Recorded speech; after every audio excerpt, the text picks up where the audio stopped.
I'm Sophia Brennan, 29. And as the crystal chandelier above the dinner table cast its shadows, Diane Whitmore's voice sliced through the silence. The entire room froze. 8 family members, forks suspended in mid-air as her words echoed. Let's be honest, Sophia wants my son's money, our family's wealth. She saw an opportunity and took it. Her words hit like stones dropped in calm water. Shock spread across their faces. My husband, Marcus, squeezed my hand under the table. Question in his grip. I squeezed back, not now. Not here. But Diane wasn't done. Pretty faces hiding calculated minds, she said, sipping her wine like she was giving a casual weather report. She probably planned this whole romance like a business deal. I hadn't been married to the Whitmores for long, just 6 months, but tonight, this wasn't just another jab at my upbringing. This was open warfare at the Thanksgiving table. Victoria stared at her plate, Scott buried his face in his phone, and Edmund cleared his throat but stayed silent. Classic Whitmore behavior. Diane's voice broke the tension, cold and deliberate. "Mother," Marcus said, his tone sharp. "That's enough." Diane set down her wine glass with icy precision. "Your father and I built Whitmore Holdings. We've protected this family's wealth for generations. So, forgive me for being concerned when my son marries someone who refuses to sign a postnup. There was the real issue. Diane's postnup wasn't about love. It was about control. She wanted me to sign a document that would leave me with nothing if Marcus and I ever divorced. I had refused. I'd signed a fair prenup, but hers was cruel, a test I could never pass. "We've discussed this," Marcus said, his jaw clenched. "Sophia signed the prenup. That's enough." Diane's eyes glinted. How convenient for her. I stayed silent, but in that moment, I knew silence hadn't protected me. It had only fueled her fire. I met Diane's gaze, my voice steady, surprising even myself. "You're right. I am after your family's money." The room went dead silent. This was different. All eyes turned to me. Marcus reached for my hand, but I squeezed it back harder. "Your mother accused me in front of everyone. I deserve to respond." I fixed Diane with a look. "I love Marcus, but your family's wealth comes with expectations. People like you use money as a weapon, measuring worth by bank accounts and pedigrees." Edmund shifted uncomfortably. Scott finally looked up. "I grew up middle class," I continued, my voice calm but firm. "We weren't rich, but we were happy. My parents' marriage was built on respect, not contracts." Diane's smile thinned. "Your post-nup is a test I'm meant to fail," I said, setting my napkin down. "If you have nothing to hide, I have nothing to prove," I interrupted, meeting her eyes. "Not to you. Not to anyone at this table. Marcus knows who I am. That's enough." The dinner ended quickly, Diane citing a headache, while Edmund fled with relief. Victoria whispered thank you as she passed, and Scott avoided my gaze. Classic. In our modest apartment, Marcus apologized, the weight of the night settling between us. "She went too far. She's been out of line for months," I replied, kicking off my heels. Tonight was just more public. I turned to him, the city lights flickering below. "Marcus, we need to talk about your family." "She's calculated," I continued. "She's building a case in case we divorce." Marcus's face darkened as understanding hit. "What do we do?" Smiled coldly. "We prove her wrong, and make sure she never does this to anyone else." The morning after the Thanksgiving debacle, I made a call I'd been avoiding for 6 months. Patricia Monroe, my college best friend. Corporate attorney, sharp as a blade, and now working at one of the top firms in the city. "Done playing nice?" she asked when I explained everything. "I'm done." "Good. Meet me for lunch. Bring every financial document you have on Whitmore Holdings. All of it." "Why?" "Because knowledge is power. If Diane Whitmore wants to play games, we're going to make sure you know the rules better than she does." We met at a quiet bistro, Patricia's briefcase in hand and a gleam in her eye that told me someone was about to have a very bad day. And it wasn't going to be me. I blinked in disbelief. What trust fund? Patricia slid a folder across the table, her voice steady. The one your grandmother left you. It matured 2 weeks ago, on your 29th birthday. I hadn't known much about it. Just a small inheritance I'd been told would be minimal. But Patricia's smile grew sharp as she revealed the truth. Your grandmother wasn't just a retired librarian. She was a savvy investor. That small inheritance. It's now worth $2.3 million. The restaurant noise faded as the reality hit. How did I not know? Patricia explained how the trust was structured to protect me until I was ready. Your grandmother didn't want the money to change who you are. 2 weeks ago, I whispered. The money's mine. Yes, and Diane has no idea. That gives us options, Patricia said, her smile turning dangerous. It's time to play the game on our terms. For 2 hours Patricia and I strategized, and the game had changed. My new wealth gave me real power, not just moral high ground. Diane thinks you need Marcus's money, Patricia said, her eyes sharp. She's wrong. You have your own resources now. So, what do I do? First, protect your wealth. Set up proper accounts, diversify. Then we dig into Whitmore Holdings and see just how stable Edmund's empire really is. Patricia was right. Diane's behavior reeked of fear. Secure people don't attack like that. Over the next 2 weeks, I quietly moved my assets, set up an LLC, and hired a financial advisor, while Patricia's firm began uncovering cracks in the Whitmore empire. The truth was about to surface. Whitmore Holdings is bleeding money, Patricia said, sliding a stack of documents across the table. Bad investments, reckless expansion. Edmund's lost $12 million in real estate and tech startups. I stared at her, stunned. $12 million. That's a conservative estimate. The real number's higher. Patricia's eyes locked onto mine. Edmund's hiding it, moving money between subsidiaries, making it look healthy while it's crumbling. Does Marcus know? Yes. Doubt it. Only the board knows the truth. Edmund, Diane, and Calvin a puppet. Patricia leaned in, her voice low. Edmund's planning to retire early within 6 months. Health issues. That means Marcus inherits. But he's inheriting a dying empire. I thought about Diane. Her obsession with the postnup, her attacks on me. She's not protecting the family fortune. She's protecting what's left of it. Patricia grinned, a sharp edge to her smile. We can save it. You have $2.3 million and access to investors. Let's structure a deal that protects Marcus, and you. The plan was daring, brilliant, and terrifying. Patricia's firm would assemble an investment group, pooling millions to offer Whitmore Holdings a lifeline, but not without strings attached. We'd demand board seats, oversight, and real financial control. Edmund's desperate, Patricia said. The company needs $5 million now, or it's done. If he refuses, yes, then it's bankrupt within 18 months. He loses everything. Marcus inherits nothing but debt. For days I weighed my options. Save Marcus's legacy, or watch the Whitmores crumble under their own greed. That night I confessed everything to Marcus. The trust fund, the $2 million I'd inherited, and the disastrous state of his father's company. He was stunned, but reality hit hard. How bad? Bad enough that Edmund's scrambling for investors, I said. If we don't act, the company's done. Marcus processed the news in silence. His calm demeanor something I'd always admired. My inheritance, he said.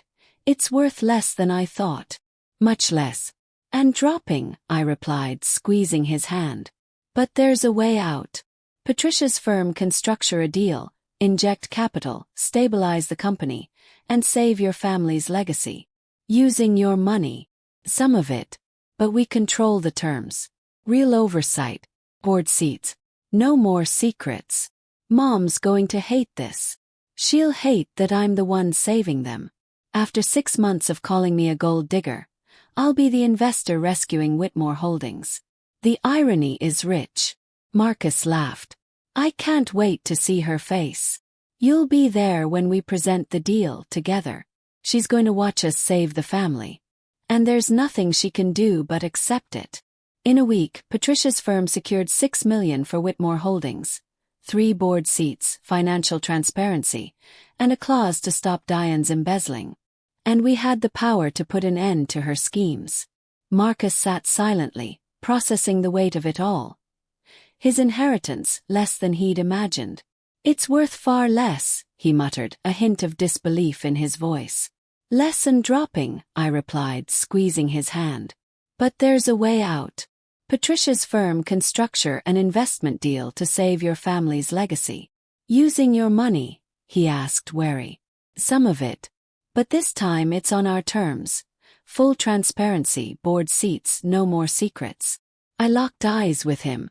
If we do this, it's not just about saving Whitmore Holdings.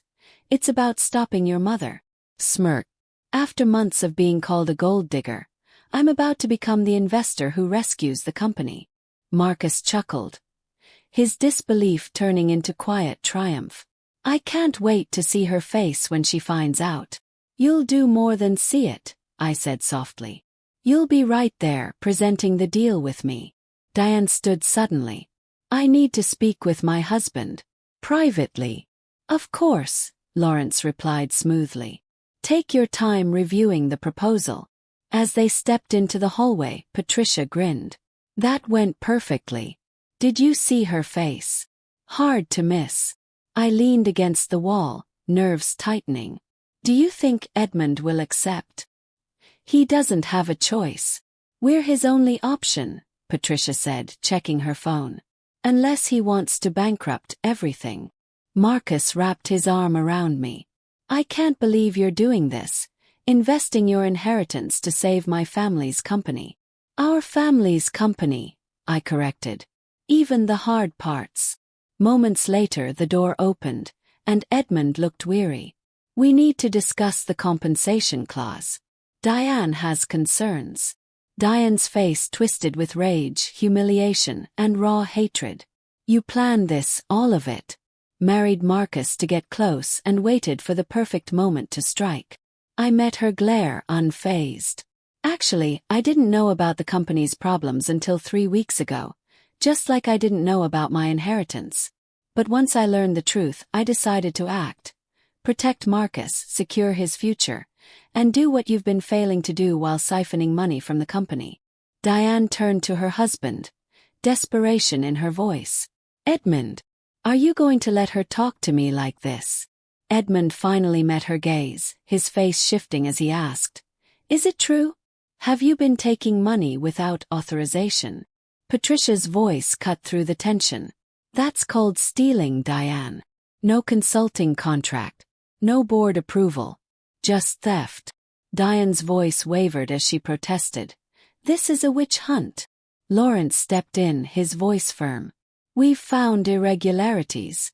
Accept our terms or we walk. Your choice. Edmund turned to the window, his shoulders sagging. When he spoke, his voice was quiet, resigned. I accept your terms. He shook our hands. Thank you, Sophia, for believing in us. The investment was completed on schedule, with $6.2 million injected into Whitmore Holdings. 3 new board members were appointed, and financial controls were established, halting Diane's unauthorized payments. At the first board meeting, Diane attended as Edmund's guest, unable to speak or vote. Each time she tried to interrupt, Lawrence politely reminded her of her lack of voting rights. By the 3rd time, Diane sat rigid, rage simmering, watching me actively contribute while her control over the company faded. Afterward, Diane confronted me in the hallway. You think you've won. I think I've helped, I corrected. You manipulated your way here. I invested in the company, stabilized finances, and partnered with Marcus. That's called being a good partner, I replied, adding, by the way, you'll need to return $200,000 in unauthorized payments. Diane's face went purple, but she said nothing. Whitmore Holdings stabilized. Edmund restructured debt, closed failing ventures, and focused on the core business. Marcus flourished under the new structure and was soon ready to take over. Edmund quietly retired, nominating Marcus as his replacement with unanimous approval. At the retirement party, Edmund apologized for not seeing what Diane had done. "You could have let us fail, but you saved us." "Why?" he asked. "Because Marcus loves you," I said. "Despite everything, I couldn't watch you lose it all." Edmund smiled. "Diane won't fully accept you, but she'll respect you now. You control the board votes." "Power's not what I wanted," I said. "Too late. You have it," he replied. "Now, the question is what you'll do with it." What I did with it was simple. I used my board position to push for ethical business practices, transparent finances, fair employee treatment, the boring work of corporate governance that actually mattered. Marcus flourished as CEO. His instincts for the manufacturing business were sharp. He streamlined operations, negotiated better supplier contracts, expanded into new markets carefully, profitably. Within a year, Whitmore Holdings had recovered most of its lost value. Within 2 years, it exceeded its previous worth. The $40 million company became a $55 million company. Victoria joined the business. I started in marketing. I discovered she was brilliant at it. Scott remained distant, pursuing his own path in finance. That was fine. Not every family member needed to be involved. Diane attended family dinners but rarely spoke to me directly. We existed in a cold détente. Professional acknowledgement. No warmth. But no open warfare either. Progress, I supposed. Marcus's 30th birthday brought his trust fund access. At $1.8 million became available. Combined with his CEO salary and his growing company shares, he was independently wealthy. "Strange," he said one evening. We were in our apartment, still renting though we could afford to buy now. A year ago, this money seemed crucial. My inheritance, my future security. Now it just feels like numbers in an account. "Because you proved you don't need it," I said. "You built success on your own merit. The money's nice. But it's not who you are. Like you. With your inheritance." "Exactly." I curled into his side on the couch. We both had safety nets we didn't know about. But we built our lives before the nets appeared. That makes us lucky. Not entitled. My mother still thinks you married me for money. Your mother will think that until the day she dies. I've accepted it. Marcus kissed the top of my head. I haven't. And I won't. She owes you an apology she'll never give. But I can say this. You saved my family. Our company.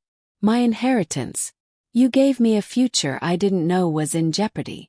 And you did it all while people accused you of being a gold digger. That kind of grace is rare. I didn't do it for gratitude. I know. You did it because it was right. 'Cause you love me. Because you're a better person than anyone in my family gave you credit for. He pulled back to look at me. Including me sometimes. I should have defended you more. Earlier. Louder. You defended me when it mattered. Our second anniversary arrived. 2 years of marriage. 3 years together. A lifetime of inside jokes and shared dreams and the comfortable silence of people who fit. Marcus planned a surprise dinner. Fancy restaurant. Private room. I expected just the two of us. Instead, I found the entire Whitmore family waiting. Edmund. Victoria. Even Diane. "What's this?" asked. "An overdue conversation," Edmund said. He stood glass in hand.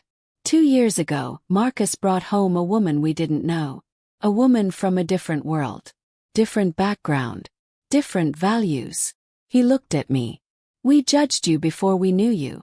Make assumptions about your character based on your bank account. Or what we thought was your bank account." Victoria stood next. "I stayed silent when Mom attacked you.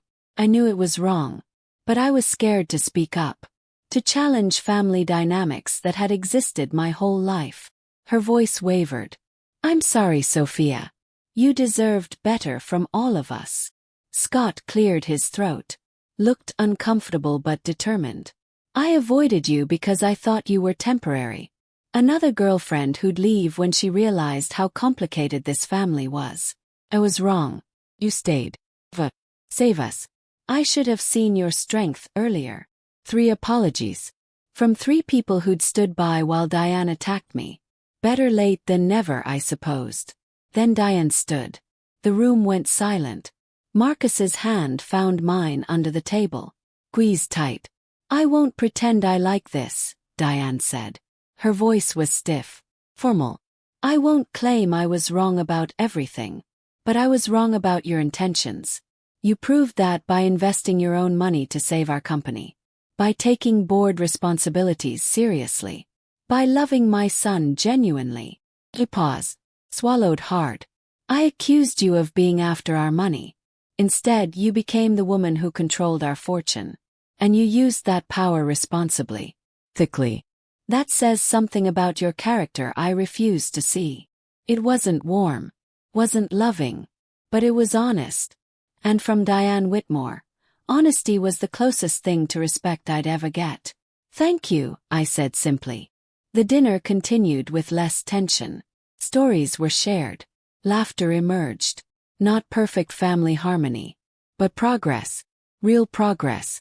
After dessert, Edmund pulled out an envelope. This is for you both. An anniversary gift from all of us. Inside were documents. Legal papers transferring an additional 5% of company shares to Marcus. Shares that came from Edmund's personal holdings. Making Marcus's total ownership 20%. Significant voting power. You've earned this, Edmund said. Both of you. You stabilized the company. Guided it through the crisis. Marcus, you've proven yourself as CEO. And Sophia, you've proven yourself as an investor and board member who puts the company's interests above personal gain. There's more, Victoria added. She slid another envelope across the table. The board voted unanimously. We want to offer Sophia a formal position as Chief Financial Officer. Salary, benefits, real authority over company finances. I stared at the offer letter.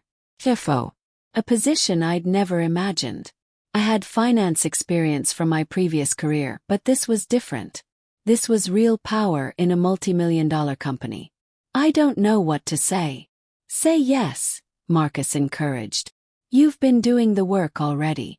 Might as well get paid for it. And it would mean working with your husband every day, Victoria pointed out. Some couples would hate that. But I think you two would thrive. She was right. Marcus and I worked well together. Our skills complemented each other. He understood operations and manufacturing. I understood finance and strategy. Together we could take Whitmore Holdings even further. Yes, I said. I accept. Becoming CFO changed everything. I moved from board meetings once a month to daily involvement in company operations. Set up proper financial systems. Implemented controls that prevented the kind of disasters Edmund had hidden. Created transparency that made everyone accountable. The employees respected me quickly. I wasn't born a Whitmore, which meant I didn't carry the baggage of family politics. I made decisions based on data and fairness. Promoted people on merit. Cut costs that needed cutting without favoritism. Within 6 months, Whitmore Holdings' financial health was the strongest it had been in a decade. We paid down debt, built reserves, expanded carefully into new markets. The company thrived. Diane watched it all with mixed emotions. Pride that her family's company was succeeding. Resentment that I was instrumental in that success. She kept her distance mostly. I attended family dinners but rarely engaged with me directly. I didn't push. Some relationships couldn't be forced. Diane would never be the warm mother-in-law who welcomed me with open arms. But she tolerated my presence, acknowledged my contributions. That was enough. Marcus's confidence grew. He made bold decisions as CEO. Acquired a smaller competitor. Opened a new manufacturing facility. Launched product lines Edmund would have considered too risky. But Marcus had vision. And with stable finances backing him, He could take calculated risks that paid off. We should start thinking about succession planning, I mentioned one evening. We were reviewing quarterly reports at home. A ritual we'd developed. Work and life blending seamlessly. Succession. I'm only 31. And your father was only 58 when he had his first heart episode. Planning ahead prevents chaos. I pulled up a document I'd been drafting. We should establish clear protocols. Who takes over if you're incapacitated? How board votes work in emergencies? What happens to shares if something unexpected occurs? Marcus read through my notes. This is thorough. Have you shown it to the board? Not yet. I wanted your input first. I leaned against him. This is your company, Marcus. Your legacy. I'm just helping protect it. Our company, he corrected. Our legacy. We're partners in this, Sophia. Stop acting like you're just support staff. He was right. Somewhere along the way, I'd stopped thinking of Whitmore Holdings as Marcus's family business. It had become ours. Our shared project. Our combined future. At the board meeting, the succession plan was presented. Lawrence Webb, representing the investment group, commended its strategic brilliance. Edmund, approving, called it exactly what the company needed. Even Diane nodded, though her discomfort was evident as she noted clauses limiting automatic inheritance for family members. This is smart business, Edmund said. Emotions ruin companies. Clear rules prevent family drama. I added. It also protects Marcus. If something happens to him, the company will continue smoothly, with planned leadership transitions, not chaos. The board voted unanimously, securing another milestone of stability. Afterward, Patricia pulled me aside, her smile knowing. You've turned Diane's accusations into reality. You control their fortune now, but you're strengthening the family, not destroying it. That's true revenge. Transformation. That night, I lay in bed, reflecting on the past 2 years. How I went from an outsider to the CFO of Whitmore Holdings. Marcus pulled me close, sensing my thoughts. You're thinking too loud, he murmured. About your mom, I said softly. How she saw me as a gold digger. Now I control the family's wealth. He paused, then replied. She sees your power now. But what matters is how you've used it to help us, not hurt us. Year 3 brought unexpected changes. Edmund's health declined. Not dramatically. Just the slow erosion that came with age and stress. He stepped back from company involvement completely. Spent time traveling with Diane. Rediscovering each other after decades focused on business. Victoria was promoted to VP of Marketing. Proved herself brilliant at brand strategy. She and I worked closely. Became genuine friends. Not just family obligations. Real friendship built on mutual respect. Scott surprised everyone by asking to join the company. His finance career had stalled. He admitted he'd made mistakes. I wanted a fresh start. I interviewed him personally. Hired him as a junior financial analyst. Made him prove himself like any other employee. He did. I worked hard. Took criticism. Learned. Within a year, he was a solid member of the finance team. Not extraordinary, but reliable. That counted for something. Diane softened slightly. She'd never be warm. But she stopped viewing me as a threat. I started asking my opinion on family matters. Small things. Advice about Victoria's career. Thoughts on Scott's progress. Never directly about Marcus. That would have been too much admission that I understood her son better than she did. But it was progress. The company continued growing. We hit 70 million in valuation. 80. The original 40 million empire Edmund had built was now doubled. And stable. Properly managed. Built on solid foundations instead of Edmund's risky expansions. We should think about the future, Marcus said one evening. We were celebrating our 3rd anniversary. Quiet dinner at home. No family. Just us. What kind of future? The kind with kids. Family. Legacy beyond just business. He took my hand. I want children with you, Sophia. I want to build something that outlasts both of us. I've been thinking about this too. Children. The next generation. What they'd inherit. Not just money, but values, ethics, the lessons we'd learn through all this. I want that too, I said. But I want to do it right. Raise them differently than you were raised. Then I was raised. Teach them that wealth is a responsibility, not an entitlement. Agreed. No golden child. No scapegoat. Just kids who know they're loved and expected to contribute to the world. And we tell them the truth. About everything. About how your family almost lost everything. About how we rebuilt. About the importance of financial literacy and ethical business practices. Marcus smiled. We're going to be annoyingly responsible parents, aren't we? The most annoying. The announcement came 6 months later. I was pregnant. Due in spring. The family was thrilled. Whitmore cried. Victoria immediately started planning baby showers. Scott bought an obscene number of stuffed animals. Even Diane seemed genuinely happy. A grandchild, she said when we told her. Something in her face softened.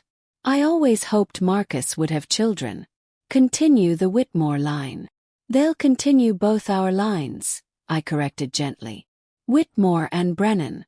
Both legacies matter. For once, Diane didn't argue, just nodded. Maybe becoming a grandmother was mellowing her. Or maybe she'd finally accepted that I wasn't going anywhere. The pregnancy changed company dynamics. I reduced my hours slightly, delegated more, discovered that the financial systems I'd built were strong enough to run without my constant oversight. That was good leadership, creating structures that worked independent of any single person. Marcus became even more protective. I insisted I rest, delegate, let others handle stress. It was sweet, also slightly annoying. I was pregnant, not incapacitated. I survived your mother's attacks while building a career, I reminded him. I can handle a few board meetings while pregnant. My mother feels terrible about that, you know. How she treated you. She apologized. That's enough. She told me last week that you're the best thing that ever happened to this family. That I'm lucky to have married someone with your strength and integrity. Stop. Stared at him. Diane said that. Almost word for word. I nearly fell over. Marcus smiled. 3 years ago, she called you a gold digger. Now she's praising you to other family members. People change, Sophia. Even Diane Whitmore. Maybe. Or maybe she just learned to hide her resentment better. Either way, I'd take the peace. For our child's sake, if nothing else. No kid deserved to grow up watching their grandmother and mother wage Cold War. Our daughter was born on a bright April morning. 7 pounds 3 ounces. Dark hair like Marcus. My eyes. We named her Evelyn Rose. Evelyn after my grandmother, whose trust fund had changed everything. Rose after Marcus's grandmother, who'd been kind to me from the beginning. The first person to visit after our parents was Diane. She held Evelyn with surprising gentleness. Tears in her eyes. She's perfect, Diane whispered. Absolutely perfect. Would you like to be called grandmother? Or gran? Or something else? Yes. Diane looked at me.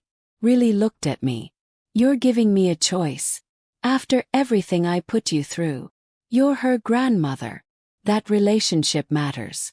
Whatever happened between us, Evelyn deserves to know her family. All of her family. Something shifted in Diane's expression. Walls I didn't know existed started crumbling. I was horrible to you. At that Thanksgiving dinner. 4 months after. I accused you of terrible things. And you saved us anyway. Invest your money. Took a board seat. Became CFO. Used every bit of power I feared you'd have, but used it to help instead of hurt. She touched Evelyn's tiny hand. I don't deserve your forgiveness, but I'm grateful for it. You're Marcus's mother. You were protecting your family the only way you knew how. I understand that now. You were scared. I made mistakes. But you also raised an incredible man who became my husband. That counts for something. I'd like to be called grandmother. If that's acceptable. It's perfect. After Diane left, Marcus wrapped his arms around me. We watched Evelyn sleep. Her daughter. Her future. The next generation of Whitmore Holdings leadership. Though that was years away. Decades. Your grandmother would be proud, Marcus said quietly. Her investment grew into your trust fund.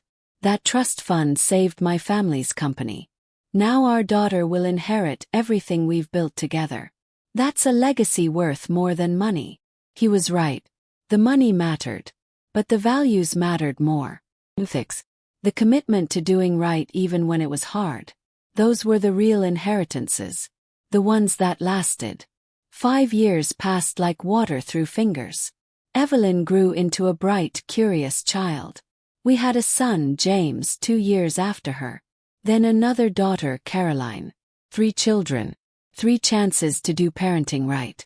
We raised them with honesty. Age-appropriate honesty, but truth nonetheless. They knew we worked at a family company. Knew money existed but wasn't the most important thing. I knew their grandmother had once been unkind to me, but we'd worked through it. Knew that families were complicated but worth fighting for. Whitmore Holdings continued thriving. Reached $100 million in valuation. Became a regional powerhouse. We'd expanded into 3 new states. Employed over 500 people. Made products that mattered. Treated employees fairly. Paid taxes honestly. Conducted business ethically. Everything Diane had feared I'd destroy, I'd helped build stronger. She and I never became close. Not really. But we developed mutual respect. Cordial relationship. She was an attentive grandmother. Involved but not overbearing. She'd learned boundaries. Or maybe having grandchildren taught her what parenting couldn't. Edmund passed away peacefully at 73. Heart failure.